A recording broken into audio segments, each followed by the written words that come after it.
Ahí ya estamos grabando. Bueno, Hola, hola Andrea. qué bien. Bueno, estuvimos ayer conversando sobre el Archivo de León y la cantidad de material y fotografías que hace años que no veía y que, como me están pidiendo testimonios, recuerdos, estuve revisando. Así que encontré este PowerPoint. Y hoy, que sería el cumpleaños número 100 de León, vamos a verlo juntos y a recordar un poco lo que para León era como la obra de arte total, ¿no? La culminación, donde puso 50 años de trabajos todos juntos. Muchas gracias Andrea por la invitación. La verdad es que uno puede ver el día de hoy la cantidad de posteos, la cantidad de gente que recuerda a León, y qué mejor modo de recordarlo que revisando su obra, recorriendo nuevamente todas las investigaciones que León promovió, que vos realizaste cuando se realizó la retrospectiva en el 2004. Y yo creo que es un excelente modo de aprovechar a festejar estos, estos 100 años de su nacimiento, hoy 3 de septiembre en esta ocasión. Así que nada, aprovechamos y compartimos este PowerPoint para hacer un recorrido sobre algunos puntos de los tantos que permite la obra de León, una obra tan compleja, tan extensa, para que vayamos conversando, recorriendo estas imágenes, volviéndolas a ver, como vos bien decías, después de tanto tiempo, para, para poder para poder compartirlas con todos los que quieran ver este video en las redes sociales. Sí, súper, súper estimulante y además, bueno, ayer conversábamos que yo conocí a León en 1992, fue la primera vez que nos encontramos y vos no lo conociste personalmente. Y eso es muy lindo, ¿no? Pensar que después del trabajo de León, después del trabajo que algunos investigadores hicimos junto con León, hay otros investigadores que tienen interés en seguir investigando una obra descomunal, ¿no? Inmensa. Así Todavía, que bueno, todavía sí, recuerdo es el día de hoy, que fue en el año 2014, me acuerdo, estamos trabajando juntos para Dixit, para en aquel momento de la exposición Cuando empieza el arte contemporáneo, y del último día de exposición, ya cerraba la feria, era el contexto de Arte Va, y vos me dijiste, ¿te interesaría trabajar en un proyecto que se está realizando sobre palabras ajenas? Un proyecto que dirigía en ese momento Ruth Esteves y Miguel López y demás.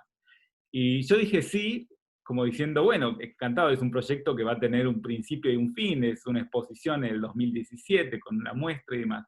Pero la verdad es que ese encuentro y esa propuesta abrió una cantidad de investigaciones, una cantidad de trabajos que la verdad es que, nada, los sigo todavía disfrutando. Es tan lindo volver sobre la obra de León y todavía encontrar nuevas perspectivas, encontrar nuevos abordajes y demás. Pero todavía recuerdo ese momento, esa presentación que vos me hiciste, como diciendo, ¿tenés ganas de trabajar sobre palabras ajenas? Y la verdad es que abrió un mundo absolutamente inesperado, pero al mismo tiempo fascinante.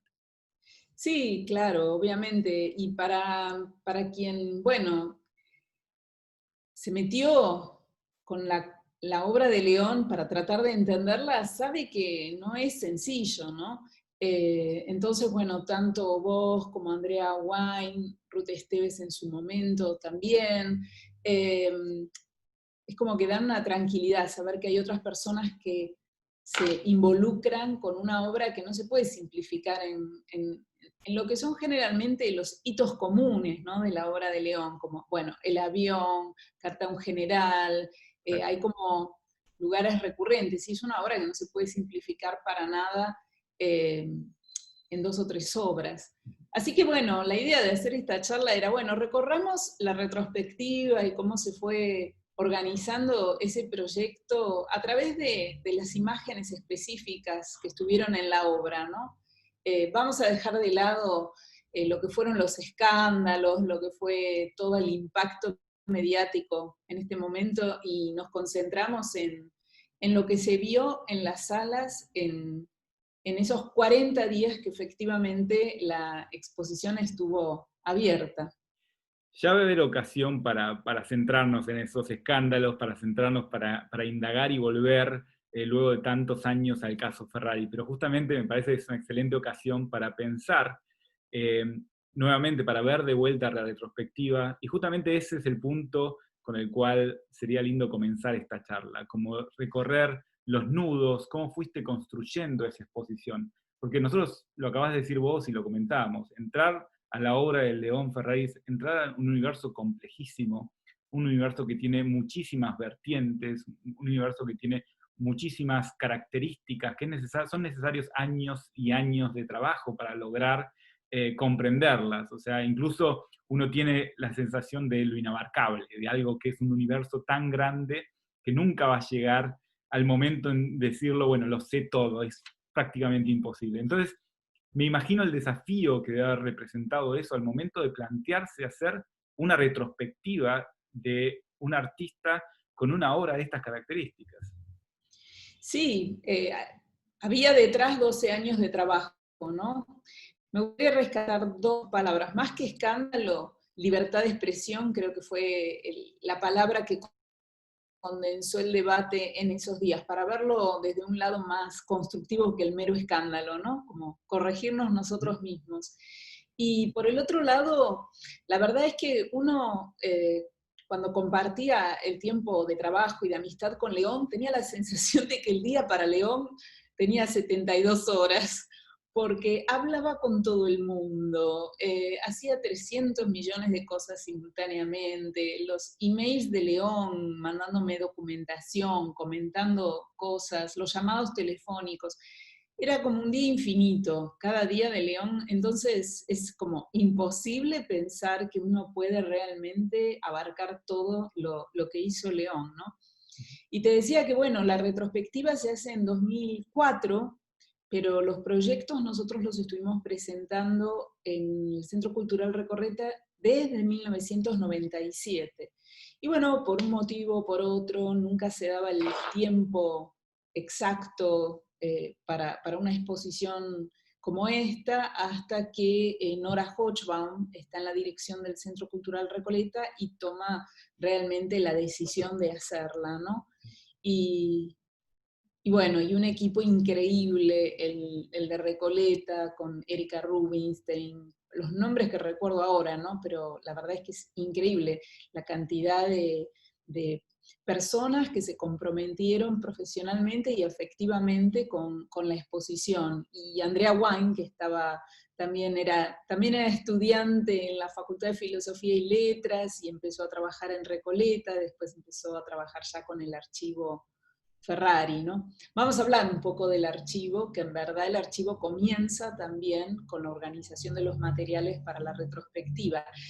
Digo, León tenía su propio archivo, ¿no? Que era, como él me decía siempre, pero mira que está bien, duró 50 años. O sea, y yo decía, bueno, no, tantas cajas y papeles, lo que empezamos a hacer fue a colocar en carpetas colgantes todo lo que encontrábamos de cada año específico, ¿no? Entonces, bueno, 1961, y ahí las fotos que íbamos encontrando, los materiales que íbamos encontrando, que en ocasiones estaban separados. Y bueno, ahí empezó el archivo y que hoy en día es ya una institución que llevan adelante las Además, nietas, ese ¿no? archivo Todos los permitió, nietos. exacto, ese archivo no solamente permitió, obviamente, la exposición, sino también el catálogo, no, con textos críticos fabulosos, pero también con la cronología, que es de una ayuda fundamental para cualquier trabajo, cualquier escrito que se realice sobre León. Es el día de hoy que yo consulto todo el tiempo la bibliografía. Es ese documento que tenés abierto al momento de que estás escribiendo cualquier otra cosa de León, porque es lo que te permite, es como un mapa en un universo muy extenso, digamos. Es como un mapa de recorrido como para poder ver dónde estaba León, qué estaba realizando, qué cosas estaba escribiendo y demás. Sobre todo porque él tiene, y quizás ya con esto nos metemos en el PowerPoint, porque tiene que ver justamente con los espacios que construiste en ese espacio, en el espacio de exhibición, que él es como que en los 60 como que plantea fuertemente, esto lo decís vos, como que plantea muchos de los tópicos que después va a desarrollar a lo largo de toda su vida. Entonces, es una forma donde la cronología también nos ayuda a plantear esos vínculos entre las distintas producciones que pueden ir de los 60, luego puede estar en Brasil en los 80, o en la Argentina cuando regresa al país, luego de su exilio, digamos. Sí, esa es una hipótesis de trabajo, ¿no? Que proviene de años de trabajar con la obra de León, ¿no? Sostener que en esos años seminales, en los años 60, él plantea líneas de trabajo que luego continúa, que van tomando nuevas formas, él va incorporando nuevos lenguajes, no quiere decir que plantea en los años 60 y siempre trabaja las mismas líneas en términos de lenguajes o de técnicas, pero sí que están, digamos, aunque muten, es decir, León no reemplazaba, sino que sumaba. Ujú. Entonces, en los dibujos que él empieza en los años 60 los continúa hasta el final, ¿no? Y bueno, hay series que sí se ubican más en un tiempo preciso, como las heliografías, que si bien las siguió reproduciendo, ya no las siguió produciendo. Pero en términos generales, León sumaba dentro de una línea de trabajo que ya estaba planteada en los años 60. Y esa cronología, sí, es producto de 12 años de trabajo. No hubiese podido jamás hacer esa cronología en un año, por ejemplo, porque es producto de leer, bueno, lo que estaba disponible en ese momento, porque León tenía cajas en distintos lugares, no es que se accedía en ese momento a todo. De hecho, al final de la investigación aparecieron los cuadernos de los años 70. Claro. Yo dije, bueno, no podemos incorporar más, ¿no? Y eso se siguió trabajando después. Pero sí, la cronología mezcla datos verificados, podrá haber algún error que los investigadores puedan descubrir con un trabajo más preciso, pero en términos generales son datos verificados por documentación que van sumando, digamos, las exposiciones que él hacía, las series que él comenzaba, fragmentos de cartas, de los libros de notas. Entonces la cronología ofrece como una textura que va más allá eh, del dato y la obra, ¿no? Del año y la obra. Creo que es una cronología que tiene mucho de ideas, de textura afectiva también. Realmente. ¿Querés que comencemos con el PowerPoint y vamos recorriendo virtualmente la retrospectiva? Bueno, perfecto. Tengo que decir que hay imágenes acá que creo que nunca las compartí, que nunca las compartí con nadie. Bueno, esta era la entrada, ¿no? Que estaba colocado el título así antes de ingresar. Si se ve ahí el segundo plano es donde habíamos colocado una biografía en imágenes, Ujú. donde a través de distintos cuadraditos con fotografías íbamos contando de una manera muy simple la biografía de León, ¿no? Era como la idea de que el público entraba, accedía a esa biografía, pero al mismo tiempo ya tenía la imagen de los momentos en los que León había comenzado distintas series de trabajo. Y esta es una imagen. ¿Vos ves completa la pantalla, Agustín? Estamos viendo bien la pantalla completa, sí. Ah, porque yo te veo a vos y me veo a mí, digo, bueno, voy a cerrarnos para que yo pueda también ver con más detalle. El Este es público el plano igual, a la izquierda, Ujú. ¿sí? No, el público igual va a vernos a nosotros en chiquito, pero va a ver la pantalla grande. Ah, y se ve completo el plano, ¿no? El Se de la ve derecha. se ve completo. Bueno, a la izquierda está el plano que yo recibí de Recoleta, ¿no? Ujú. Tenía una pared que está aquí apenas dibujada, no sé si ven el cursor, ¿se ve el cursor? Sí, se ve el cursor. Bueno, estaba apenas dibujada. Esta era una pared que había quedado de la exposición de Liliana Porter, curada por Inés Katzenstein. Ujú. Y era una pared muy alta, mucho más alta que las que generalmente se construyen para dividir el espacio. Así que decidimos dejarla porque era magnífica para colocar, digamos, ahí delante de esa pared el avión.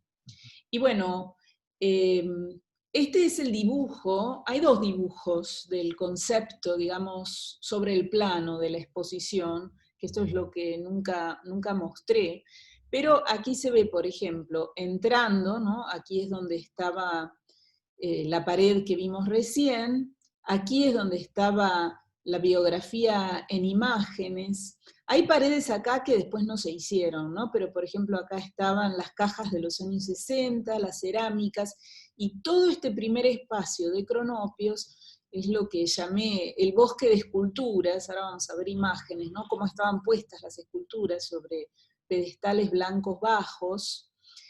Aquí estaban las vitrinas y los dibujos de los años 60, y toda esta zona mezclaba esculturas y dibujos de distintos periodos, desde los 60, ven, ahí dice, entre los 60 y los 90. Y luego estaba esta idea, ¿no?, que da la curva verde, ¿no?, de que había un recorrido que iba desde las escrituras hacia toda esta zona, que yo llamaba lo orgánico, ¿no?, donde estaban los maniquíes, las bibliotecas con las botellas, los acrílicos transparentes con alambres, con celofán. En esta zona los excrementos. Acá había una pequeña salita donde pasábamos el video histórico de Birrick de los años 60, varias entrevistas a León, todo lo que fue las performances con los instrumentos en el Colón, que Martín Bauer fue central, ¿no?, para la reconstrucción de los instrumentos en Buenos Aires, y también los videos lombrices que hace junto con Ricardo Pons. Y de aquí, digamos, de lo orgánico, aquí se entraba y se pasaba a lo político, que era toda esta zona que incluía obras que iban desde el Nunca Más a Nosotros no sabíamos, las heliografías, y que para mí se fundían en una pequeña obra que estaba al final, en el que ese concepto de belleza y política se fundían, ¿no? Si se fijan acá arriba en el título, dice León Ferrari, el título era Retrospectiva 1954-2004, pero el concepto de la exposición era el de Perturbadora Belleza, que es de hecho el título del ensayo que escribí para la, para la exposición. Y tenía mucho esta idea de integración del espacio, ¿no?, de evitar tanto como fuera posible las divisiones. Y otra cosa que acá es importante es que la sala J, que es la que está a la izquierda, se iba a abrir después. Se iba a ver como una inauguración posterior con la obra más contemporánea, las jaulas con plumas, los juguetes, las obras con las sombras, los aviones con plumas, la proyección a pared completa de los videos con las lombrices que había hecho con Ricardo Pons, que era una sala más vinculada a lo contemporáneo y reciente, ¿no?, que había hecho León. ¿Por qué habían decidido, Andrea, realizar esa como doble inauguración, llamémosle, o esa apertura posterior? Y era una forma de que el público se concentrara en la parte más histórica y luego que se abriera el León contemporáneo. Entiendo. Y esta parte no la abrimos por lo que fue todo el debate en torno a la exposición, digamos, como que ya no, no podíamos sumar la No. apertura de una nueva exposición, ¿no? Ujú. En la parte política tampoco había un recorrido cronológico de las obras. En realidad, vos No, en la mencionabas. exposición no había. Por eso teníamos esa biografía en imágenes, porque la biografía en imágenes permitía ver cuándo había sido hecha o cuándo había empezado cada serie. Mientras que en la exposición se trabajaba más la idea de este León que nunca dejaba una serie, sino que iba, venía y retomaba. Los dibujos aparecen todo el tiempo, ¿no?, desde el 60 hasta el final, como dije. Y las esculturas en alambre también. Y luego nuevas experimentaciones que hacía León con las cajas de acrílicos, con las lacas sobre acrílico, que las llamaba sombras. Bueno, todavía, por ejemplo, no había empezado los poliuretanos, entonces los poliuretanos no estaban, ¿no? O sea, él siguió como inventando series, reinventándose, ¿no? Y bueno, para que vean un poco cómo estaba organizado, ¿no?, ese primer núcleo, que eran esculturas y dibujos, donde incluía las cerámicas tempranas, las tallas en madera, que también nos habían mostrado, las esculturas en alambre y los dibujos. Esta es una foto de baja definición, lamentablemente, pero creo que es una de las fotos más lindas que tengo, de las que yo hice, ¿no? Donde se ve Planeta, que es una obra que hoy tiene el MoMA, esta escultura enorme que tiene 2,20 metros de altura, eran obras que se trajeron de San Pablo, que habían quedado en San Pablo, y que León hizo durante los años de exilio, donde estuvo con su familia, y que no las podía traer cuando vuelve definitivamente a Argentina en 1991, y bueno, estaban en distintas instituciones y museos, y con la retrospectiva las trajimos. En otro momento podemos compartir fotografías de archivo de cuando llegaron las cajas, ¿no? La caja, por ejemplo, que contenía esta escultura.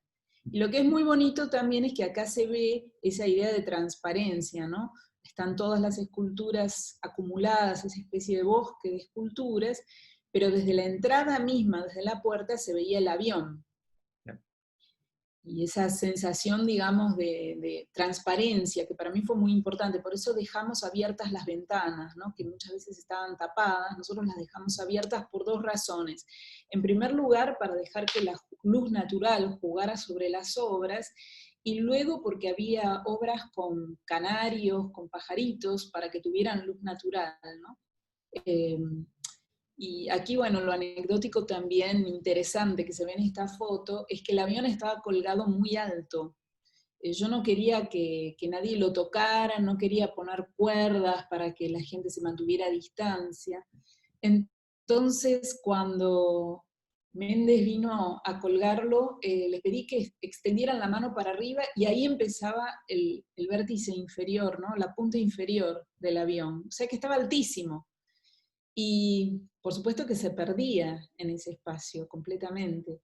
Entonces trabajamos con la luz para generar esa poderosa sombra que prácticamente clavaba al avión en el piso.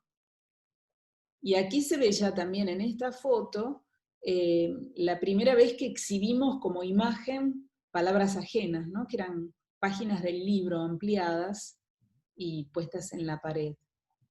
Aquí se ven los excrementos también, ¿no? Entonces, bueno, uno desde la puerta veía, acá está cuadro escrito, los manuscritos, esto ya es un dibujo de los de Brasil, es decir, había toda una coexistencia, digamos, de esa obra en dibujo y en escultura. Esta escultura, por ejemplo, hoy está en la Tate, es una escultura de 1964, Torre de Babel. Esta pieza también tuvo que reconstruirse, ¿verdad?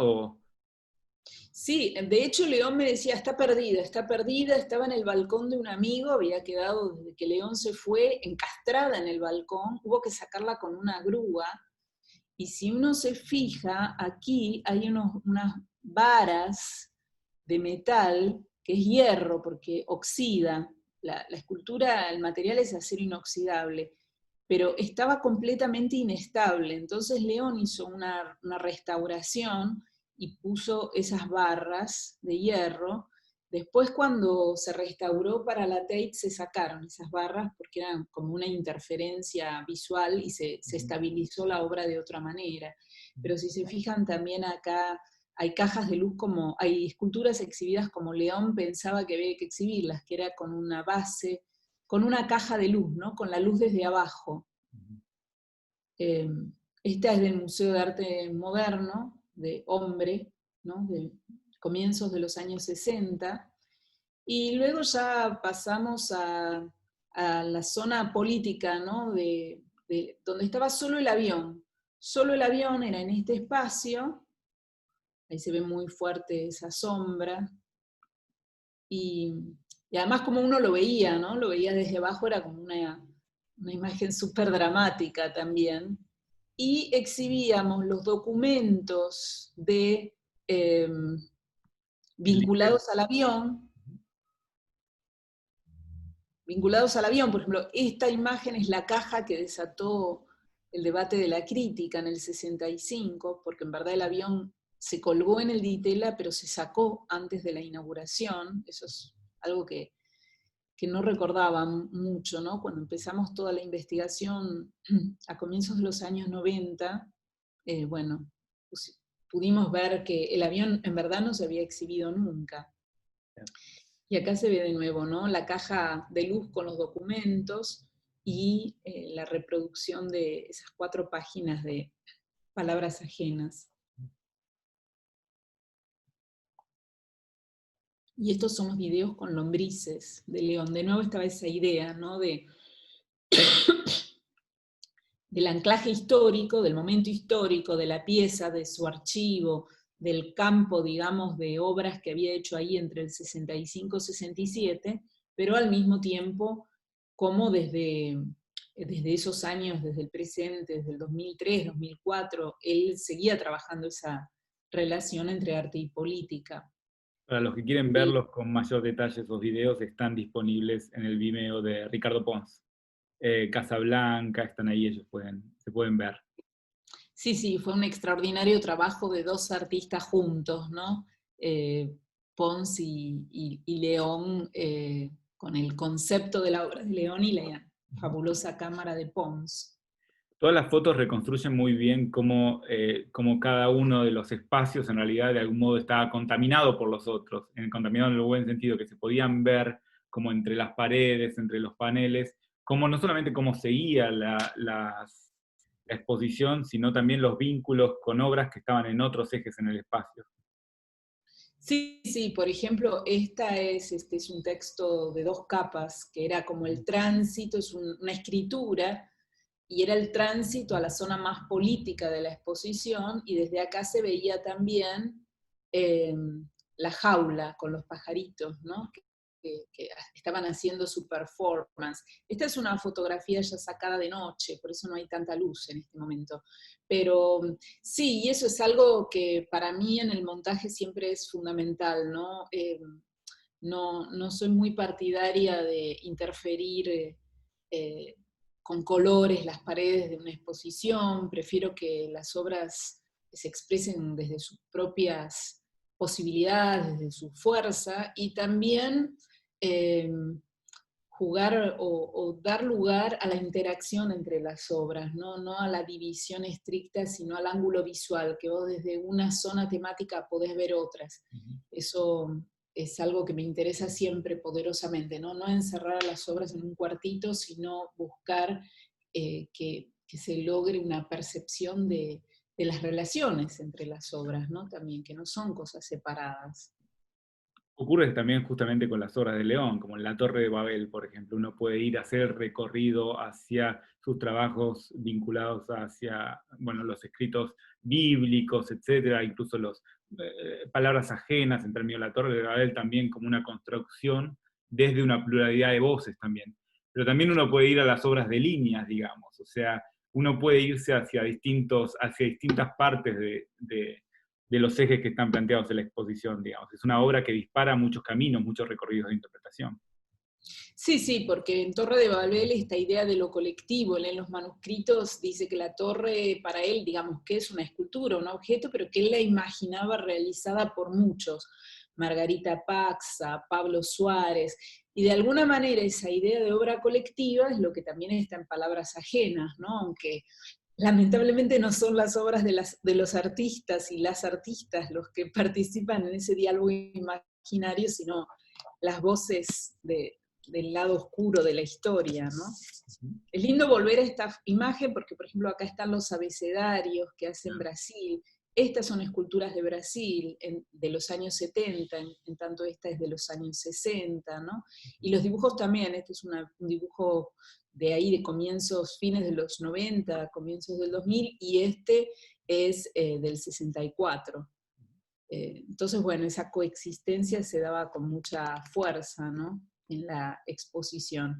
Y bueno, luego seguía este otro núcleo de los brailes, botellas, relecturas de la Biblia, los excrementos, los errores, toda esta serie de maniquíes que con Liliana Piñeiro, que fue quien hizo el diseño de la exposición, pero todo el diseño arquitectónico se apoyaba en los conceptos curatoriales, que para mí ese es el momento excelso, ¿no? Del trabajo con los diseñadores del montaje, cuando uno puede tener esa conversación sobre el concepto de la exposición y cómo llevar la escena.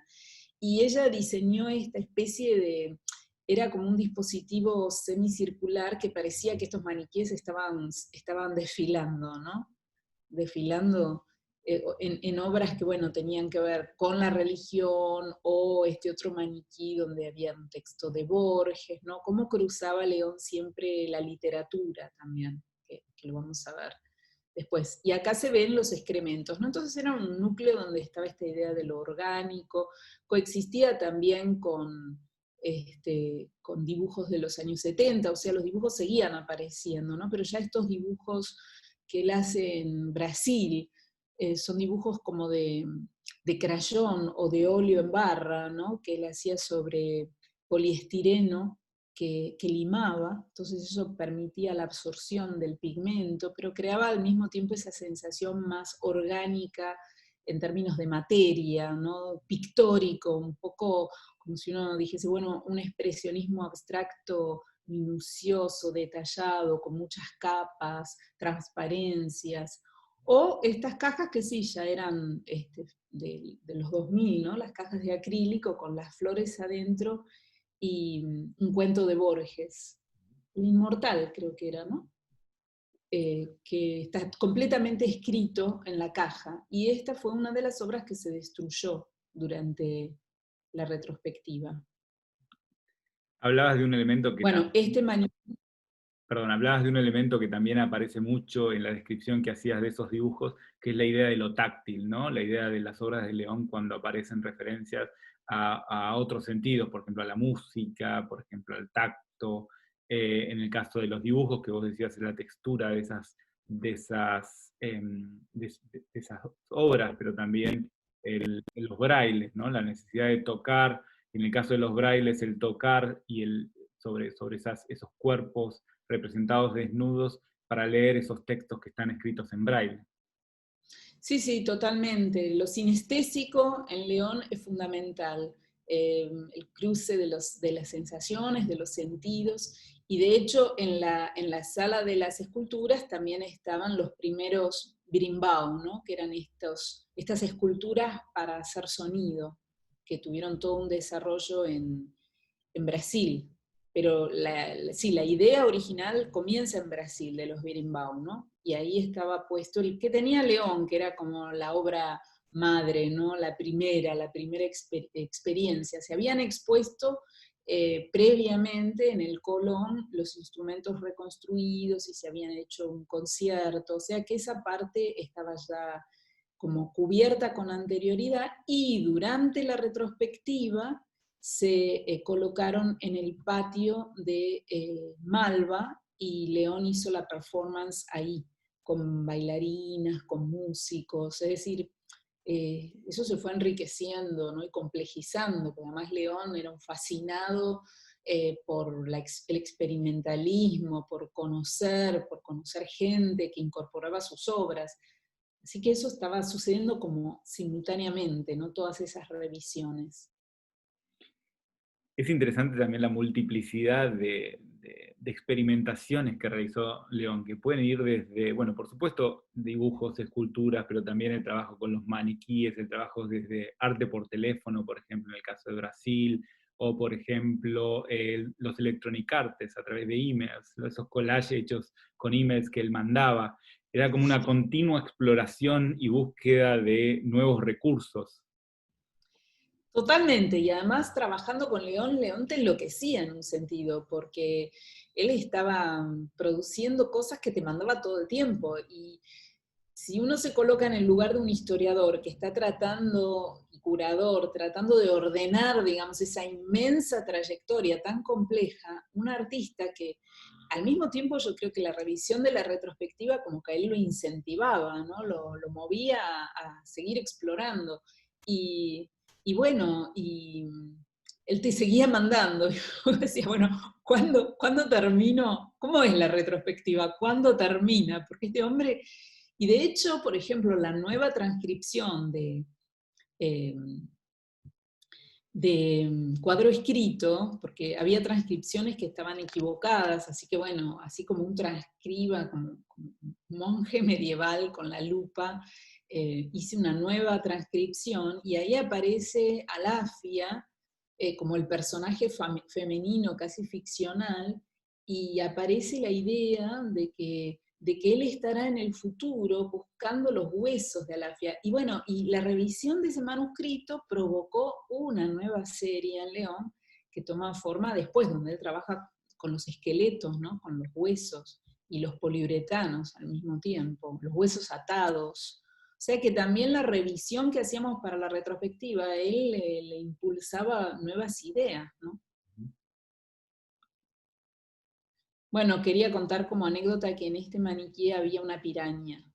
Así que estábamos el día de la inauguración, que León no había llegado todavía, que la piraña saltaba del maniquí, caía al piso. Entonces yo llamaba a León y digo, ¿qué hago con la piraña? Dice, bueno, ponela y sacale agua con un vasito. Así que bueno, yo que no conozco qué puede hacerle una piraña a una persona que invade su territorio con un vasito, me puse unos guantes de plástico, de goma, y saqué una cantidad de agua, supongan que si el agua estaba hasta acá, la bajé hasta donde está, y ahí vivió la piraña. Que teníamos todo un equipo de asistentes especialistas en el cuidado de cada uno de los animales, ¿no? Tomamos muchas prevenciones, pero evidentemente no todas las que Me acordaba con podrían. lo que decías con respecto a la retrospectiva, cómo la retrospectiva generó también nuevas obras y demás, y eso parecía ser que casi una característica del León, y pensaba justamente en las obras de animales, cuando él recibe esa carta de la Sociedad Protectora de Animales, y eso les lleva a generar todavía más, digamos, a seguir trabajando en esas líneas. Es como que sus exposiciones, sus muestras, también la recepción que esas exposiciones tenían sobre el público, eran para él significativas, le permitían seguir elaborando, incluso conservar hasta los libros de visitas, copias de los libros de visitas, no solo de la retrospectiva, la exposición en el ISI, etc. Sí, bueno, León era un polemista, por lo tanto, la carta, que bien, como bien sabés, cuando estuvimos trabajando para Palabras Ajenas, fue donde por primera vez yo vi cartas muy tempranas de León, que no las conocía, que son de los años 50, y donde León, la carta interpelando a las autoridades sanitarias, la carta interpelando a la Asociación Protectora de Animales, la carta interpelando al crítico que descalifica sus obras en el 65. Bueno, como que es un género incluso dentro de la obra de León, las cartas al Papa, ¿no? La carta en Eh, general. la carta en general, o sea, la carta es un género específico en León que por otra parte tiene tanta relación con el género escritural, con la escritura, ¿no? Y acá es muy lindo porque las que se ven acá atrás, estas tres, son tres obras increíbles, también en poliestireno, que son las que León llamaba los errores, y que surgían de la voluntad de repetir siempre el mismo zigzag y verificar que ningún rastro de la tinta china y la pluma sobre el material repetía nunca lo mismo. Entonces lo llamaba errores, ¿no? Eran todos errores. Y son obras de 2 metros por 1 metro, de 2 metros de altura por 1 metro. Estas sí las hace en Brasil, ¿no? Todos los errores se concentran prácticamente en marzo de 1991. Y cuando uno ve la cantidad de errores que hay con esa fecha, no puede creer que hubiera hecho esa obra en tan poco tiempo, ¿no? Pero está completamente cubierta por líneas hechas a mano la obra, y son líneas que van en un sentido hacia el horizontal y después como una segunda capa vertical en muchos casos. Bueno, los maniquíes tenían estampitas, imágenes de obras artísticas, brillantina, eh, había muchísimos, ¿no? Hicimos una pequeñísima selección. Y desde aquí, bueno, se veían los excrementos, desde los primeros, este que está acá es el primero, hasta otros más monumentales, ¿no? Él hablaba de una obra, un collage con doble autoría. Miguel Ángel, que estaba puesto debajo de la jaula, y los canarios, que iban haciendo la obra conjuntamente a medida que pasaba el tiempo y defecaban. ¿Qué quería decir León con esto? Bueno, esto siempre se interpreta como una irreverencia, pero en verdad lo que él hacía era expresar una opinión sobre esa idea de un juicio final en el que se dividiría entre los bienaventurados y quienes iban al infierno, digamos, los pecadores, ¿no? Y que él cuestionaba profundamente. Él decía que era muy triste pensar que personas que nosotros podíamos querer, familiares, podían estar destinados, de acuerdo al dogma, al tormento eterno, ¿no? Y por eso él luchaba por los derechos humanos en el más allá. O sea que respecto de la historia del arte, sí, lo que León decía era que le sorprendía que los expertos e historiadores del arte expresaran su deslumbramiento frente a las pinturas de Miguel Ángel en la Capilla Sixtina y no repararan en lo que esas pinturas representaban, ¿no? Es decir, en los tormentos que se representaban en esas pinturas. A él le conmovía eso y le parecía que el tema y la maestría, digamos, y la artisticidad tenían que seguir un camino conjunto, ¿no? Bueno, ahí está la gallina, donde vos me recién hablabas de eso, ¿no? De la gallina y ahora la carta que él manda a la Sociedad Protectora de Animales. Esta obra se expone, si no me equivoco, en el 89 por primera vez. Se llamaba Justicia y era, bueno, pensemos que era la época de, del punto final, ¿no? Digamos como del cierre desde el estado de los juicios.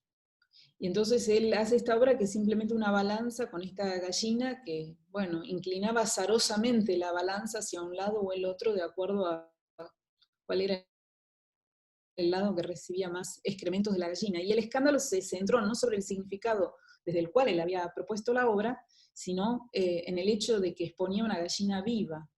Y la Sociedad Protectora de Animales protestó, y de esto se hizo eco un programa televisivo, y entonces León dice, bueno, no les preocupa saber dónde yo conseguí esta gallina, que la compré en un lugar donde otras personas la compran para matarla y comérsela. Y la gallina ahora está en una jaula más grande, cómoda, con agua, no me la voy a comer. Bueno, finalmente la gallina murió, León la puso embalsamada y bueno, nunca nadie más se preocupó, ¿no? La gallina dejó de preocuparse en que nadie se preguntase cómo había muerto la gallina. Y León enmarcaba todo junto, ¿no? Bueno, ahí están los pajaritos, cantaban adentro de la exposición.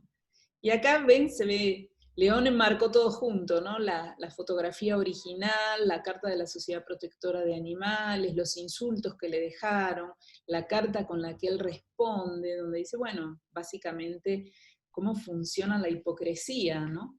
Es decir, básicamente eso, nadie se preocupa sobre qué pasa con las gallinas que se venden en los negocios para comerlas. Bueno, esta es una de las bibliotecas en las que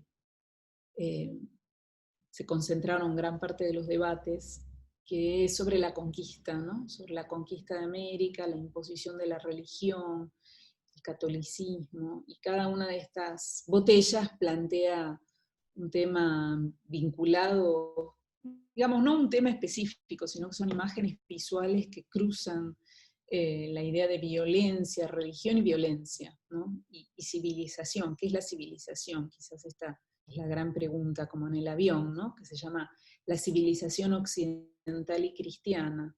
La pregunta de León era muchas veces esa: ¿qué significa? Esto es para mostrarles las transparencias, los dispositivos que se habían creado, ¿no? Aquí había una obra con axolotes. Es fascinante cómo a lo largo de la obra de León aparecen recurrentemente los animales, ya desde tempranamente, de los años 60. Muchas veces hay una reflexión en torno al animal, por ejemplo, en torno a la paloma como símbolo de la paz, por ejemplo. Muchas veces esa recuperación de los animales tiene que ver también con, por ejemplo, la recuperación del diluvio universal, la aparición del cuervo, la aparición de la paloma, como decíamos, la aparición de algunos animales que incluso quizás a un espectador pueden llegar a generarles algún tipo de rechazo o algún tipo de impresión, depende del caso, o la aparición de, por ejemplo, las lombrices en la Casa Blanca, jugar también con los animales, pero también los sentidos asociados a ellos en la cultura, en el caso de la paloma o en el caso, por ejemplo, de la lombriz. Y aparecen Sí. recurrentemente dentro de su obra el uso de los animales, tanto realmente como animales que él incorpora dentro de las obras, como representados o en los escritos. Sí, eso es interesante, se me ocurren mínimamente tres cosas, digamos, los animales son actores, porque él dice es un collage entre Miguel Ángel y las palomas, ¿no? Así como si él no tuviera nada que ver, se corre. Eh, y después también los animales, bueno, cuando él, eh, digamos, toma el diluvio, por ejemplo, también tiene que ver con el hecho de que él busca las mayores masacres, ¿no? Y dice, bueno, los grandes genocidios ya tienen su presencia en el Antiguo Testamento, como la masacre de los santos inocentes o el diluvio, que son los castigos divinos, ¿no? Los castigos de Dios a los hombres. Pero también hay un sentido ecológico, él tiene una obra Principio y Fin de la Ecología, o sea, habría que investigar y sería un lindo tema de investigación ver la obra de León desde, bueno, esta coexistencia entre lo humano y lo animal, cómo Dios le da al hombre la naturaleza, como si él fuese el dueño, y cómo esa naturaleza tiene lugar en otras religiones. Cosas que aparecían también en León, ¿no? Pero bueno, sería súper interesante hacer un estudio. Y en algunos casos, Anécdota, sí, sí. perdón, perdón.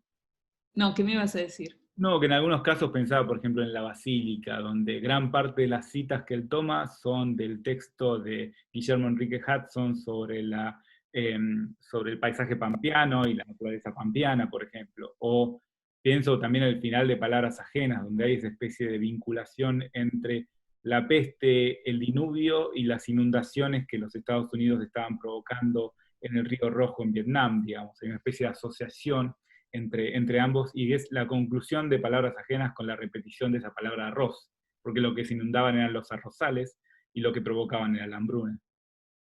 Sí, sí, o sea, son infinitas las líneas que si nos enfocáramos en esta problemática, cubrirían todas las series de León, que ese es el tema, ¿no? Es decir, si vos querés tomar un aspecto de la obra de León, tenés que verlo en toda su obra prácticamente. Y sí, es todo otro campo de investigación. Bueno, aquí contaba que los axolotes, en la mitad de la exposición, con todo lo que sucedía, me llaman para contarme que uno de los axolotes estaba embarazada. Así que lo único que nos falta es tener un pequeño nacimiento ahí frente al público. Y bueno, llamamos a los expertos que cuidaban los animalitos y no estaba embarazada, sino que si ustedes se fijan en estas pequeñas piedritas, el axolote se las tragaba y no las eliminaba, no hacía tiempo, y entonces estaba apretado y gordito en el fondo de la pecera.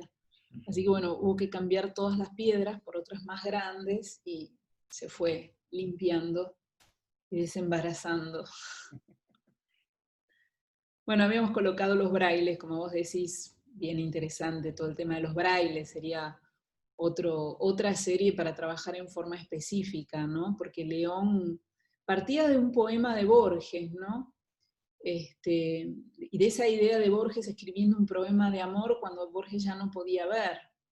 Entonces, León imprimía los poemas de Borges, así como versículos de la Biblia, sobre estas fotografías, que había tanto fotografías hechas por su padre, como fotografías hechas por Siassian, fotógrafo amigo, como fotografías de Madonna. eh, y ahí escribía con braille, con la idea de que, bueno, uno para leer el poema tenía que como acariciar esos cuerpos, ¿no? Lo cual era todo imposible. Tuvimos muchas conversaciones sobre cómo dejar esas obras que, bueno, si se dejaban para tocar, simplemente se arruinaban. Y para mí era importante la conservación también. No en términos particulares, esta conversación tenía que ver con la retrospectiva, sino con el momento en el que él empieza a hacer los brailes. En un momento los empezó a cubrir con laca, con un barniz para que no se dañaran y se pudieran tocar, pero entonces ese barniz se volvía amarillo, entonces se generaba una capa de pinceladas amarillas que alteraban el concepto visual de la obra. Y bueno, finalmente decidió ponerles el vidrio y remitir a la operación conceptual que la obra ponía en escena, ¿no? Ese poema de amor escrito para un ciego, sobre una imagen que el ciego no podía ver, pero podía leer el problema, el poema, digamos, este cruce de sensaciones, de los sentidos que estaban invocados de distintas formas, ¿no? Esa idea esa referencia a los sentidos y esa referencia en realidad a Borges es absolutamente interesante, porque lo que ocurre también en estas obras es que hay una tensión entre los sentidos, no es solamente una obra sinestésica, sino en el sentido de que si uno pone la mano sobre estos brailes, probablemente no va a poder ver la imagen que está debajo, y aquel que puede ver probablemente no sepa cómo leer estos brailes, y aquel que puede leer estos brailes probablemente no pueda ver, que sepa leer el braille no pueda ver la imagen. Entonces hay también como una relación compleja, llamémosle, entre el tacto y la mirada en este caso, digamos, que plantea unas relaciones entre los sentidos, como aquel Borges que escribía poemas de amor cuando no podía ver. Exactamente, la paradoja de los sentidos, podríamos decir, invocada o puesta en escena desde un texto que podía ser poético, como podía ser religioso, ¿no? También con todo el poder poético que tiene también, que tienen los versículos de la Biblia, ¿no? Entonces esta coexistencia es permanente, por eso yo creo que es imposible separar una parte de otra de León, porque en lo más aparentemente poético y abstracto está latente la cuestión política y viceversa, ¿no? Cuando él articula la problemática política con más evidencia, también hay una articulación poética que es lo que él trabajaba para lograr mayor eficacia del mensaje, ¿no? Bueno, ahí pasábamos luego a esta parte de poder y política, donde teníamos estos carteles, ¿no? Que fueron de alguna manera los que resguardaron a la exposición. Es decir, quien entraba a esta exposición sabía que había obras sensibles en esta parte de la exposición y que entraba bajo su responsabilidad. Y esto es importante porque es lo que hace a lo específico del arte, ¿no? Es decir, sucede en un espacio artístico en el cual uno entra voluntariamente, no invade tu vida cotidiana, sino que vos vas a verlo porque tenés un interés específico. No es como un monumento público, digamos, donde vos no tenés más alternativa que verlo. Eh, la defensa de la exposición se basó en eso, y en estos carteles, ¿no? Que nosotros ya advertíamos que esto era un espacio de arte, que había obra que era polémica, que podía herir la sensibilidad religiosa o moral, y que cada uno decidía si entraba. Bueno, aquí quien está trabajando mucho las reescrituras de la Biblia es Andrea Wine, ¿no? Como León tomaba imágenes de la historia del arte o de archivos, imágenes de la historia cultural, y las intervenía, ya sea a través del collage, ya sea a través del braille. En este caso son imágenes que él interviene a través del braille. Así es como se veía toda esta sala en general, de nuevo con esa idea de integración. Me interesa esta última porque es una pequeña caja que para mí fusionaba todo, ¿no? Fusionaba lo estético, lo político, el humor, muchos aspectos. Casi diría que este era el punto final de la exposición, esta pequeña caja. Bueno, todo este tema que él trabajaba con los animalitos de plástico. Una cosa que también se podría pensar en la obra de León es cómo cambian los colores, las texturas en los años 90, que son estos años, digamos, que se abre la importación y llegaban cantidad de objetos como las cucarachas de plástico, como las casitas blancas, como millones de objetos baratos de China fundamentalmente, y la paleta de la obra de León cambió completamente, ¿no? Con las plumas de colores, las brillantinas, Vos recordabas ayer cómo las nietas iban al 11 a buscar todos estos materiales, a comprar estos materiales para que León siguiese produciendo obras. Sí, sí, había como una distribución de tareas y de trabajo, porque Julieta, en ese momento, bueno, las nietas, Ana, Florencia, yo no las conocía, ellas estaban en Brasil, lo mismo que bueno, los más chicos creo que se llaman Marco y Lucía, me parece. Mira, no me acuerdo ahora exactamente los nombres de todos, pero eran los nietos de Brasil. Yo estaba más cerca en ese momento ya más intenso de trabajo, ¿no? Digamos, durante el año previo a la retrospectiva, que estaba casi, en los últimos tiempos casi todos los días almorzaba en Casa de León, ¿no? Entonces, bueno, Julieta era la que estaba más en la clasificación, me ayudaba y contribuía, eran muy jóvenes, ¿no?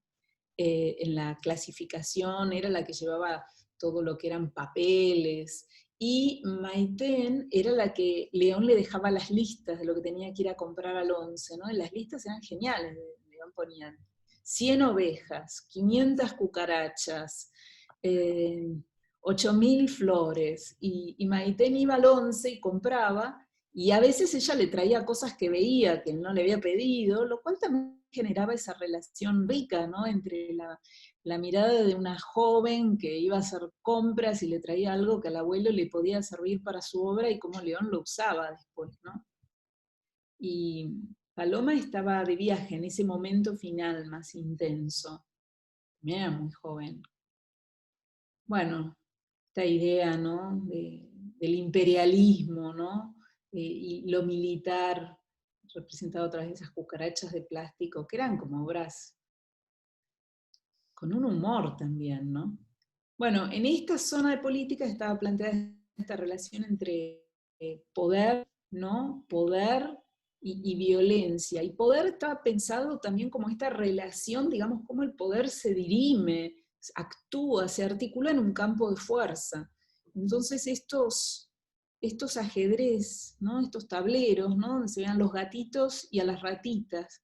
Y después, bueno, los gatitos con un perro, que está como confrontándolos, y en el siguiente los gatitos con las ratas que ya son muy grandes. Entonces, bueno, cómo se ponía en escena esa idea del poder. Y luego las heliografías, que nosotros no exhibimos las placas originales, los acetatos originales, que había algunos, sino las copias, ¿no?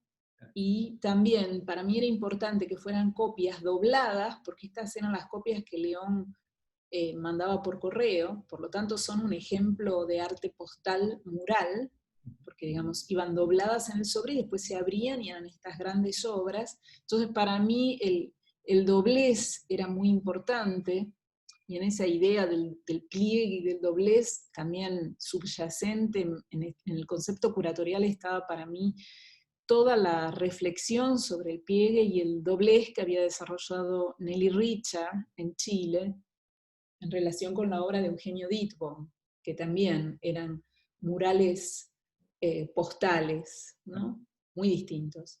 Y que los exhibimos así, con estas grampas de oficina, eh, sin cajas, sin vidrio, sin nada, ¿no? Simplemente colgando y de una manera muy orgánica, no tienen mucha línea de montaje. Este montaje lo hicimos después nuevamente en el Carrillo Gil, más dinámico todavía, cuando estaba de curadora del Carrillo Gil, Ruth Esteves. Y luego, bueno, Nunca Más había cientos de collages. Entonces también había que tomar una decisión, cómo se exhibían, y decidimos mostrarlo a través de todos los fascículos que editó Página 12, en los que se publicaban todos estos collages que León hacía para la versión, digamos, del Nunca Más, que se distribuyó en forma de fascículos con el diario. Entonces también introducíamos esa idea, digamos, de la llegada a lo público, que para León era tan fundamental, ¿no? Cómo incidir en los públicos, cómo incidir en el lector, en el público masivo, más allá del mundo del arte, mucho más allá del mundo del arte. Y también nosotros no sabíamos que también, creo que se expuso por primera vez en la retrospectiva, que son estas páginas donde León entre abril, mayo de 1976 y noviembre de 1976, antes de salir en ese exilio tremendo, ¿no? Porque la salida de la Argentina fue tremenda, y bueno, esos años fueron tremendos. Aunque León siempre me decía, si alguna vez te tenés que irte por el exilio, andate a Brasil. En Brasil el exilio es un poco menos triste, hay más alegría. Y bueno, él pegaba estas noticias sobre los cuerpos que aparecían en distintas partes de la ciudad y del país, no solo de la ciudad. Es De fundamental, es fundamental lo que remarcaste de las fechas, digamos. Específicamente que él la realiza después del golpe de Estado y antes de irse al exilio. Es decir, imaginemos o hagamos un ejercicio de imaginación de lo que debe haber sido solamente tener esos papeles, guardar esos papeles, hacer esos recortes y hacer estos collages. Sí, y yo no sé en qué momento los fue pegando. Mirá, eso es algo que creo que nunca le pregunté, si él los pegaba inmediatamente a medida que los cortaba o los pegó ya en Brasil. Yo sé que él había hecho una recopilación simultánea sobre la responsabilidad, digamos, el conocimiento, el grado de involucramiento de la iglesia, y los mandó por correo y se perdieron. O sea, creo que él los mandó de Buenos Aires a alguien por correo en Brasil y se perdieron. Pero estos, yo no sé si él los pegó. En ese momento, en los 70, se ve claramente que es un papel muy delgado, un papel común, un papel oficio, ¿no? Y que él le pega y va creando una serie de siglas, ¿no? LN es la nación, está O de la opinión, BH, que es el Buenos Aires Herald, donde muchas veces se informaban más cosas que las que se informaban en otros diarios en esos años, ¿no? Entonces, bueno, cuando termina la dictadura y empieza a tomar visibilidad pública lo que había sucedido, ¿no? Es decir, lo que todos sabíamos, pero que empieza a tomar la escena pública, y aparece, digamos, como esta respuesta, nosotros no sabíamos. León denomina esta recopilación, que la empieza a publicar en fotocopias, armaba como anillados, y la titula así, nosotros no sabíamos. Esto era muy confrontativa, ¿no? El título, porque esto él no lo había sacado de un archivo secreto, lo había recortado de los diarios que todos podían leer.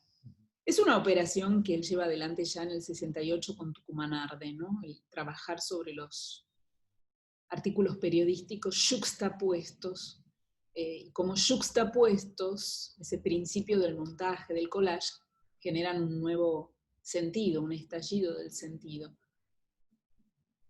Estaban montados sobre una mesa inclinada, y esto también tiene un poco que ver con mi incomodidad con las exposiciones que tienen un exceso de archivo, cuando el archivo, digamos, se vuelve imposible de leer porque las condiciones físicas no te lo permiten, ¿no?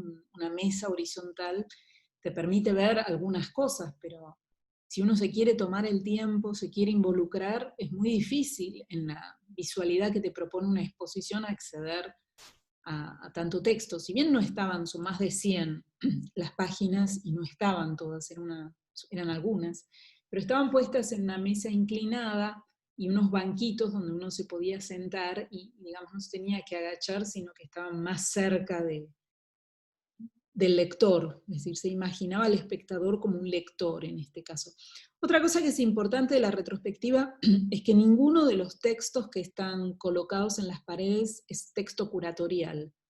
Es decir, la palabra del curador no tenía más intervención que en el nombre de cada núcleo, que tampoco el público lo conocía. Es decir, ese era mi diseño interno, pero yo no le explicaba a la gente, usted pasó a esta zona.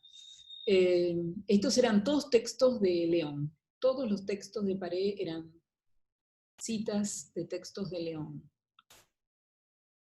Bueno, esta era la parte más controversial, que es la de los infiernos, ¿no? Donde él dice, reproduzco el infierno, digamos, no llego a leerlo todo lo que dice, pero Reproduzco bueno, el infierno, pero en lugar de hacerlo con las personas comunes, lo hago con los propios santos que abonaron la idea de infierno.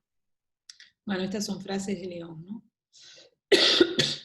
Es decir, estos objetos irreverentes no hacían más que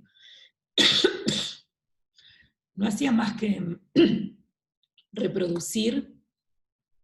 Jugando justamente también con esta referencia al poder de los ajedrezes que veíamos antes con las cartas y los animales, ahora son todas estas figuras que me imagino también enviando a una de sus nietas a ir a comprar a las santerías para poder realizar estas obras. Sí, esto no sé si lo compraba Maite, no lo compraba el propio León. No sé si León se privaría de entrar a las santerías a comprar todas estas cosas.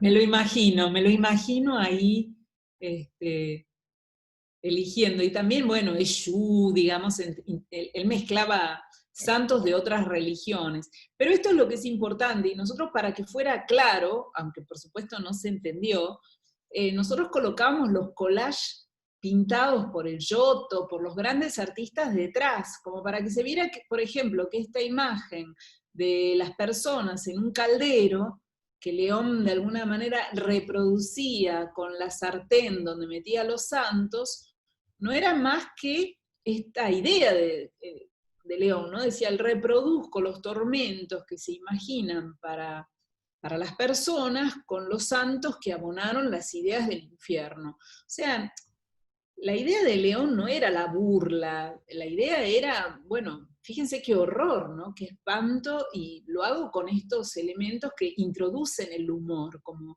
el humor en León siempre tuvo ese sentido también de, bueno, de la risa, porque sí, porque era una persona alegre y se reía todo el tiempo y era muy gracioso conversar con él, pero al mismo tiempo la risa como un detonante de la conciencia, ¿no? La risa también es como el shock, es la risa nerviosa también, es la risa del conocimiento.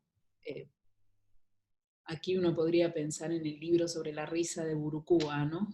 Cómo la risa ocupa un lugar también en la historia de la cultura, de las emociones humanas que producen afectos y conocimiento.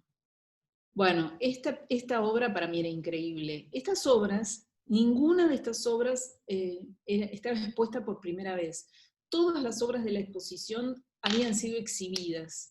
Y esto yo lo hacía porque, bueno, había analizado el impacto de la prensa, eh, había habido controversias, pero obviamente nunca como esta. O sea, uno puede pensar que en un arte polémico, crítico, haya un nivel de controversia, pero un nivel de controversia que se pueda elaborar. Bueno, lo que pasó con la retrospectiva es que no se pudo elaborar lo que pasó, ¿no? Fue un salto.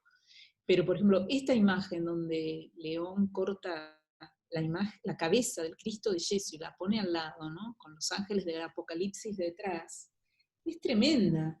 Y yo lo vi por primera vez en el ICI, en el Instituto de Cultura Iberoamericana, que fue donde él lo presentó.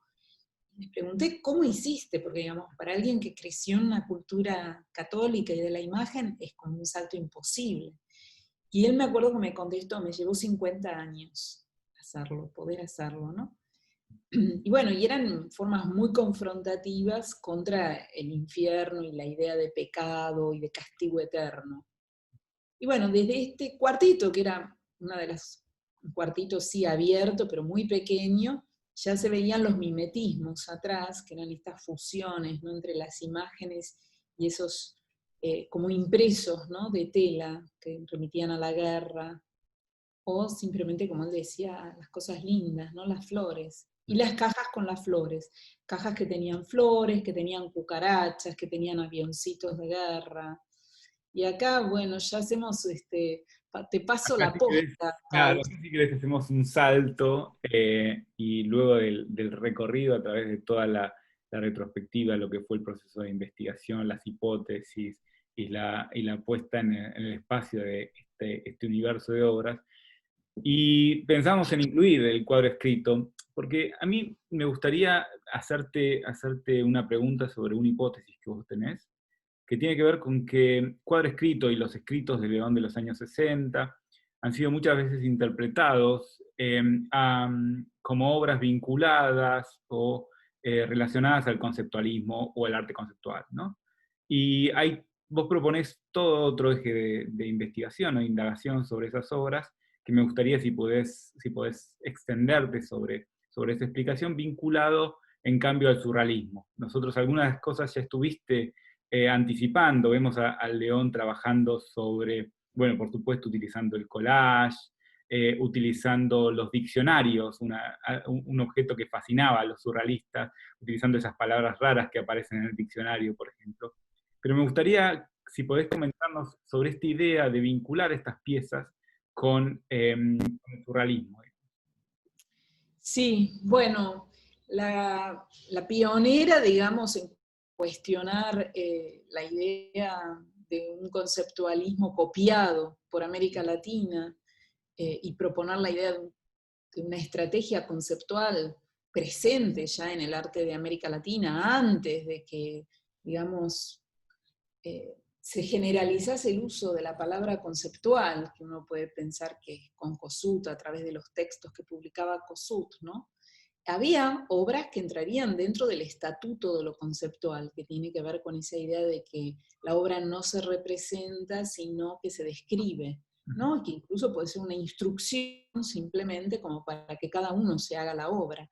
En este caso no llega a eso, por eso yo digo que la filiación es otra, digamos, no son las instrucciones de Yoko Ono, las de León, pero sí es esa idea de describir un cuadro. Entonces el texto dice, si yo supiera pintar, si Dios en su apuro y turbado, digamos, me hubiese dado el don, este es el cuadro que yo hubiese pintado. Y ahí empieza toda esta historia donde ahí aparece Alafia en el medio.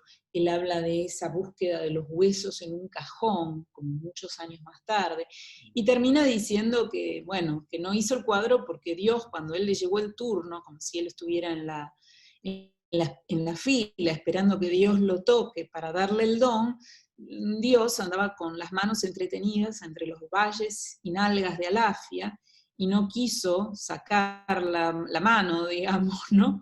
Y ensimismado no lo quiso tocar. Entonces, bueno, de nuevo el humor, ¿no? Esa idea de un Dios, bueno, Y la que idea, toca.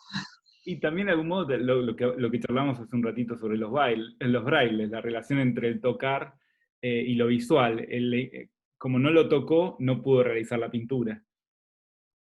Exactamente, exactamente. Pero bueno, el hecho es que él describe a través de la palabra lo que hubiera pintado y que no pintó. Ujú. Entonces la operación conceptual está ahí presente. Pero yo creo que en León hay toda una tradición de escritura con el surrealismo, con Aldo Pellegrini.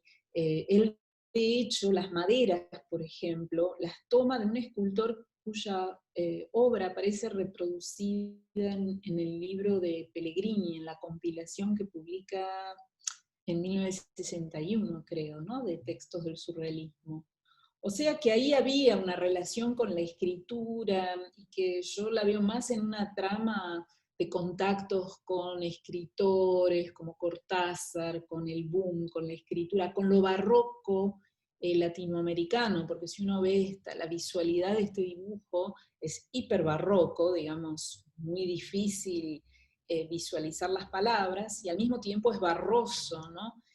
Es es una grisalla, ¿no? Es como si uno entrecierra los ojos, son zonas de grises y algunas luces en el medio, es decir, hay una cosa barroca, barrosa presente ya.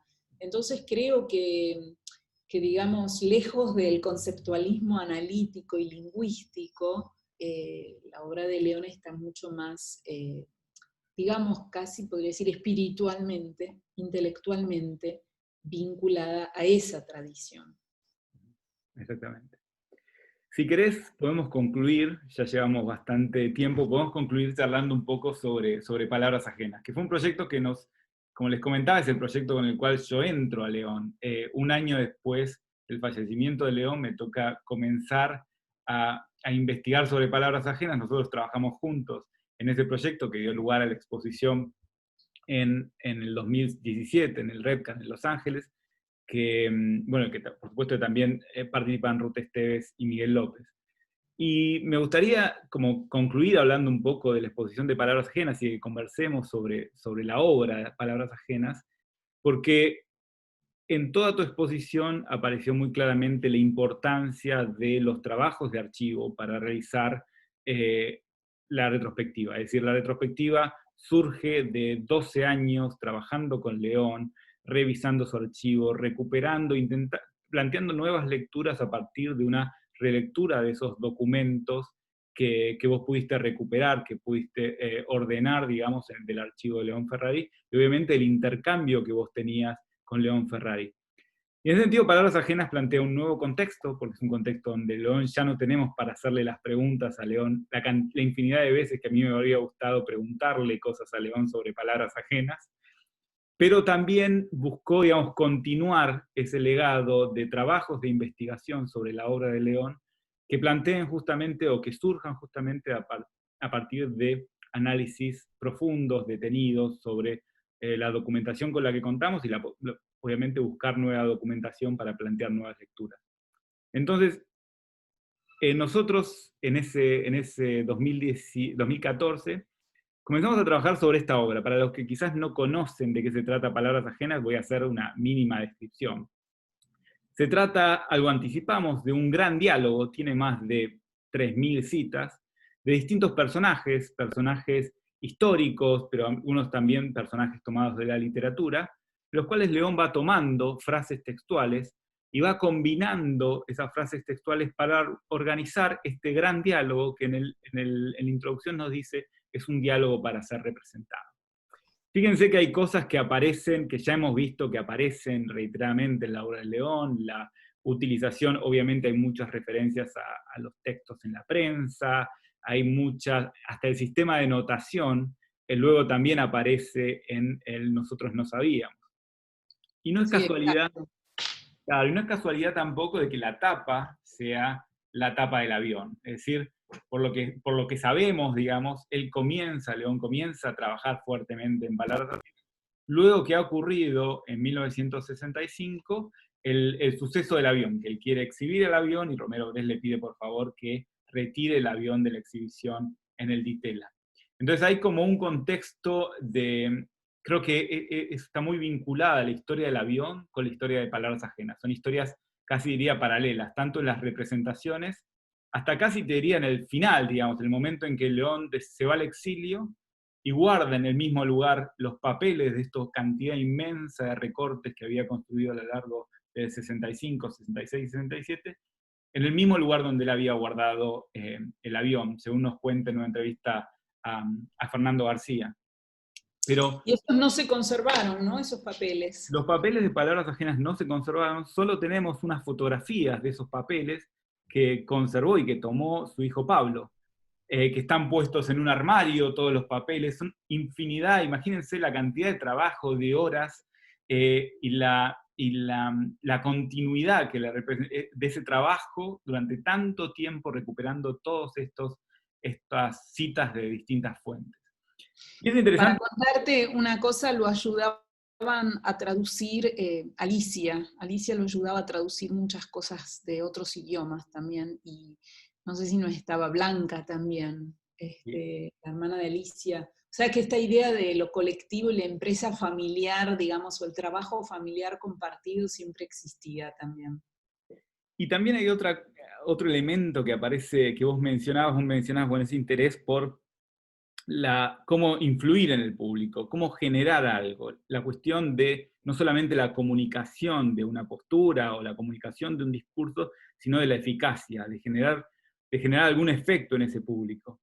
Y me acuerdo una frase que vos también solías referir, que la digo así parafraseando, León dice algo como, bueno, uno hace una exposición y se la censuran al otro día y ya está. En cambio, en un libro, uno puede escribir lo que se le dé la gana, dice en otras palabras León Ferrari, y hacerlo circular por todo el mundo, hacerlo circular por por los amigos, hacerlo circular en las librerías, y el libro pasa, digamos. Entonces, en algún punto, Palabras Ajenas, iniciado luego de ese suceso de censura, digamos, en el Ditela, tiene que ver justamente con eso, de pensar justamente la efectividad de las palabras y de la circulación de esas palabras, y cómo podía esas palabras generar un efecto. Vos decías muy bien con respecto a los juicios finales, y si querés vemos la siguiente imagen. Vos decías de los juicios finales. Bueno, los juicios finales uno está acostumbrado a ver en esas representaciones de la cultura que nos han acompañado durante toda nuestra vida, escenas horrorosas, digamos. Y en Palabras Ajenas también surge otro de los elementos que da nacimiento a Palabras Ajenas, tiene que ver con esta reiteración de imágenes de la guerra. León conservaba libros con imágenes de la Segunda Guerra Mundial, y conservaba también, o prestaba mucha atención a estas imágenes que estaban circulando sobre la guerra de Vietnam. En una entrevista refiere específicamente a esta imagen, y dice, bueno, esta imagen se publica en la prensa, en la tapa de la prensa, el 28 de marzo de 1965. Fíjense nuevamente la compresión de las fechas, podemos decir. Marzo, en octubre es lo del Ditela, luego comienza a trabajar en Palabras Ajenas, y él dice, estamos viendo en la tapa de un diario nacional una tortura, básicamente. Y el epígrafe que acompaña a esa fotografía, que es un epígrafe que él incorpora dentro de Palabras Ajenas, dice simplemente, 2 infantes de marina del Vietnam del Sur sumergen la cabeza de un prisionero del río en Man Quan al tiempo que proceden al interrogatorio. Y eso también tenía que ver con algo que León prestaba atención, la naturalización de estas imágenes, tanto las imágenes que circulaban o las torturas que circulaban a través de las representaciones, por ejemplo, en las representaciones en la historia del arte, como las imágenes que circulaban en la prensa, fundamentalmente vinculada a, por ejemplo, en este caso, la guerra de Vietnam. Entonces, Palabras Ajenas surge también en ese contexto de pensar estas palabras que viajan, estas palabras que buscan generar un efecto, digamos. Palabras Ajenas se representa en el 68, Leopoldo Mahler hace una representación en Londres, y es interesante porque también, a ver, una de las cosas que aparece en la obra de León tiene que ver con apropiarse de determinados recursos, llamémosle, o formas institucionales. Por ejemplo, no sé, Palabras Ajenas tiene una forma de notación que parece una forma de notación versicular, como si se tratase de una Biblia, digamos, ¿no? Entonces, y en el caso de Palabras Ajenas, la primera representación la hace Leopoldo Mahler en el 68 en Londres, y él hace que los que leen esos documentos sean presentadores oficiales de la BBC. Claro, o sea, imagínense, ser presentador oficial de la BBC es una posición importante, digamos, y él le hizo leer a estos presentadores este gran diálogo va trabajando sobre temas a medida que avanza, puede trabajar sobre la tortura, puede trabajar sobre las inundaciones, puede trabajar sobre la visita al Papa en Nueva York, y les hace leer estos diálogos. Obviamente, en ese caso, en 1968, Leopoldo puede realizar 2 funciones, luego los presentadores dicen, nosotros no vamos a seguir trabajando con eso, y solamente se realizan muy poquitas presentaciones. No tenemos registros. Pero acá sí pudimos recuperar, gracias a 2 figuras que nos ayudaron muchísimo, que son Adriana Banti y Horacio Paoletta, que ellos nos permitieron reconstruir estas imágenes de la representación en 1972, ¿no? Y hablábamos de esa vinculación o esa historia conjunta, llamémosle, entre Palabras Ajenas y el avión. El avión, probablemente este fue el único lugar donde estuvo, llamémosle, públicamente, luego del Ditela y antes del regreso de León. Y esto es una representación que se hace en 1972 y la dirige Pedro Asquini. Pedro Asquini es el que ustedes pueden ver de pie, que está leyendo en ese momento en la representación de este Teatro Larrañaga, que era un teatro, no sé si llamarlo del under, pero sí no era el circuito de teatros oficiales, es de hecho una mutual de boxeo que todavía está en la ciudad de Buenos Aires. Y ahí construyen esta especie de foro, esta especie de, estas gradas que reproducen en el escenario las gradas del público, ¿no? Y es interesante porque vos hablabas, cuando hablabas de cuadro escrito, y hablabas de los vínculos, por ejemplo, con la literatura, y es interesante cómo la investigación y la recuperación de todas estas documentaciones nos permiten también abrir hacia otros nuevos caminos de investigación, posibilidades que todavía están abiertas para continuar. Y uno tiene que ver con justamente la vinculación de León con el teatro, a través de palabras ajenas.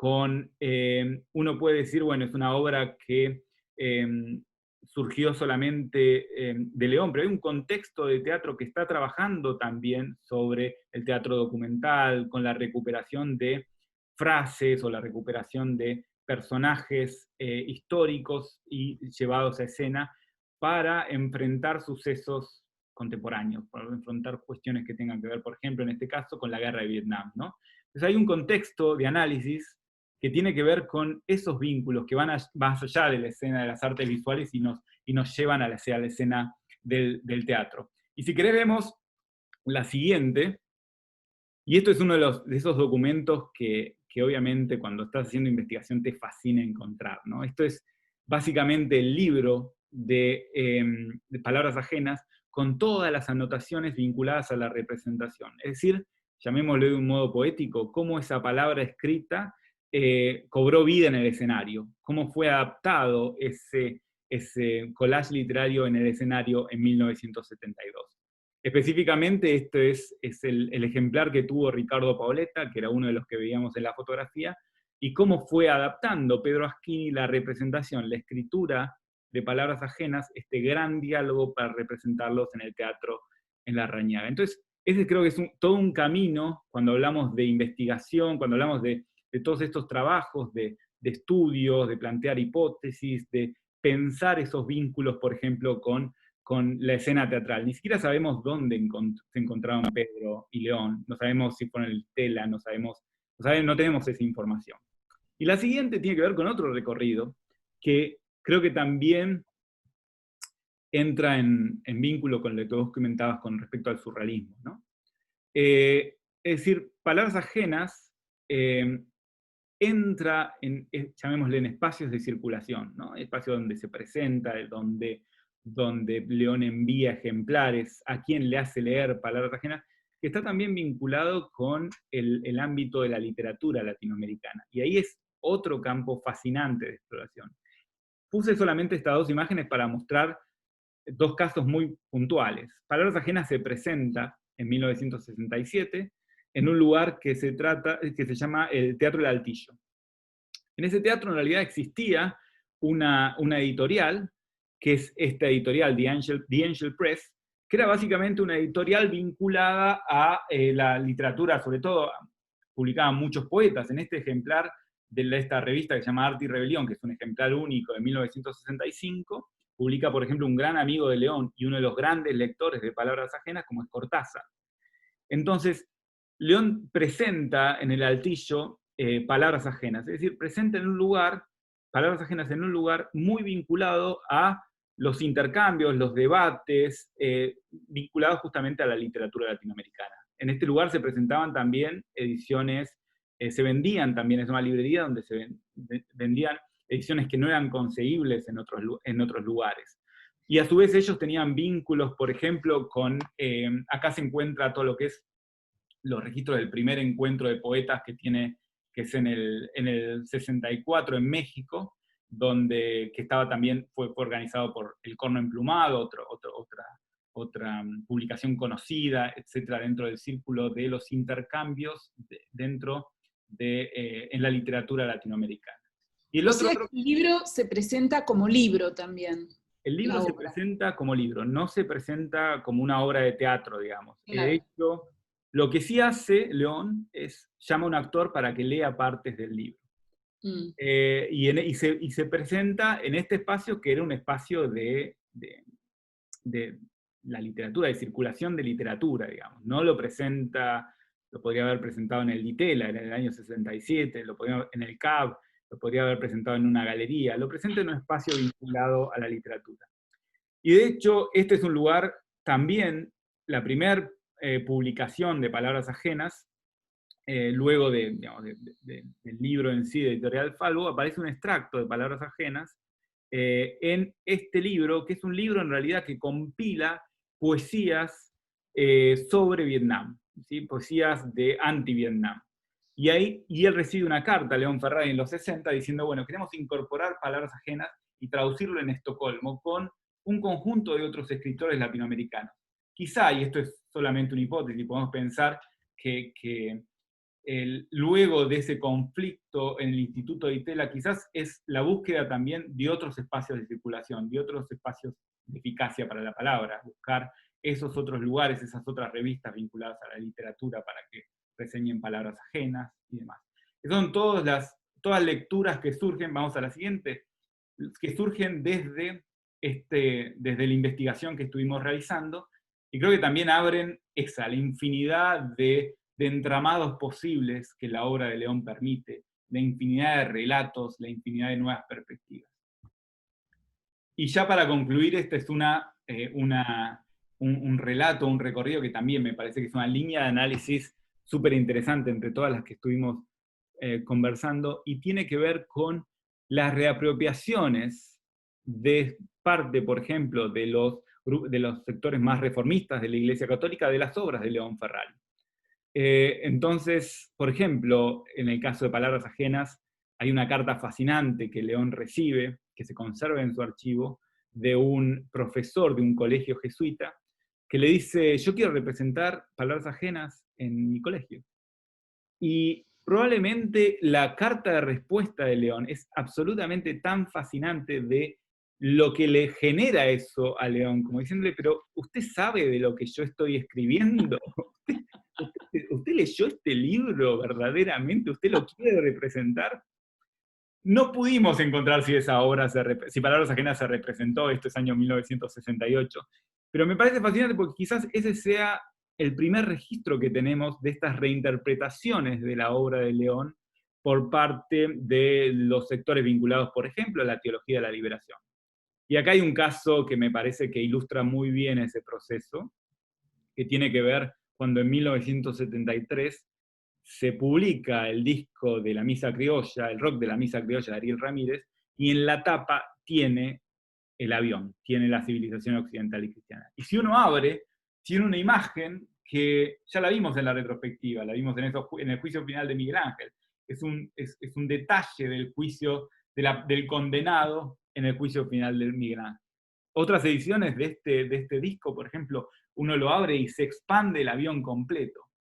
Es decir, ese es también todo otro camino de investigación sobre la obra de León, que justamente los trabajos en archivos sobre los cuales se basó toda la investigación de la retrospectiva, por supuesto, los cuales aprovechamos con el siguiente proyecto, con Palabras Ajenas, permiten esta investigación, estos archivos, la accesibilidad de los archivos, permiten estas nuevas lecturas, hacer estos nuevos recorridos, donde se abren nuevas investigaciones de análisis que nos permiten ver estas obras también desde nuevas perspectivas, permiten incorporar nuevos discursos, incorporar nuevos relatos y vincularlas con otras escenas. Entonces creo que era interesante como finalizar, digamos, este encuentro, y que quizás, ya que hoy son justo los 100 años de León Ferrari, yo creo que podemos incluso virtualmente en época de pandemia concluir con una foto de León, con una Sí, foto y de León agregar que vos que conocés bien. algo que te quería agregar, Agustín, que digamos me parece que es el mejor homenaje y la mejor manera de mantener, digamos, vivo la obra de un artista, que es investigándola, dándole una nueva vida, ¿no? Entonces, bueno, vos no lo conociste, hoy muchos lo estamos recordando porque lo conocimos, y quienes conocieron a León saben qué infinitamente generoso era, ¿no? Y hasta qué punto él estaba comprometido con la búsqueda de un sentido de lo humano, de la humanidad, que fuese mucho más allá de aquel que nosotros conocemos en nuestra vida cotidiana, ¿no? Cuando vemos los hechos de la política o el orden del mundo. Así que creo que la mejor manera de homenajear a León, o una de las mejores maneras de homenajear a León, además del cariño, es seguir investigando su obra. Y lo que les voy a mostrar son fotos que encontré ayer en mi archivo de imágenes, que la verdad es que no lo reviso muy frecuentemente, así que encuentro imágenes que no puedo abrir y otras que... Bueno, esta es una imagen graciosa de León. Así salía León durante los avatares de la retrospectiva, disfrazado. Se ponía un gorrito porque se había convertido en una especie de rockstar que lo paraban en la calle, es decir, lo tocaban, era imposible estar con León en la calle. Así que este es el día que León fue a ver qué era lo que había pasado con la obra que habían destruido. Tengo otras imágenes, ¿no? Con Nora Hochbaum revisando la exposición. Ahí se ve, esta es la oficina de Nora Hochbaum, se ven obras que no se llegaron a poner porque León era incapaz de trabajar con un plan, es decir, yo había hecho una lista de obras, pero León subió al camión que transportaba la obra, no sé, 80, 90 obras adicionales, que bueno, algunas las pudimos incluir, pero no todas, así que habían quedado en la oficina de Nora. Y bueno, esa, ese gesto cómico y cómplice de León, ¿no? Con humor y con su gorrito de Capitán Piluso. Y esta es una foto muy linda de un día que tomamos el té en la casa de León y Alicia, que les saqué yo. Alicia preparaba la mesa así con todo cuidado, ¿no? Y cosas ricas para compartir. Yo ya estaba viviendo afuera en ese momento, así que cada vez que venía iba a tomar el té con ellos. Y es una foto muy linda bueno, de la larga vida que ellos compartieron juntos. Y si se fijan en la pared en la izquierda, esos son los montajes de fotografías de la familia que hacía Alicia, que dedicaba un montón de tiempo a reemplazar, a colocar las fotos, ¿no? Y lo que se ve en el nicho es una de las primeras esculturas de metal de León, ¿no? Así que bueno, es un lindo homenaje y podemos, Para concluir nos queda solamente brindar. sí, hacer un brindis, ¿no? Como a León le hubiera encantado, a esta hora León ya hubiera tomado, bueno, yo elegí un tinto, León tomaba más tinto, creo. Bueno, entonces Bueno, feliz cumpleaños a León. feliz cumpleaños a León, sí, mucha felicidad, también por nosotros que disfrutamos tanto volver a la obra y a todo lo que nos dejó León, ¿no? Bueno, y Totalmente. cariños a todos los que fueron parte de la vida de León, la familia, los amigos. Es un momento para celebrar. Chin, chin.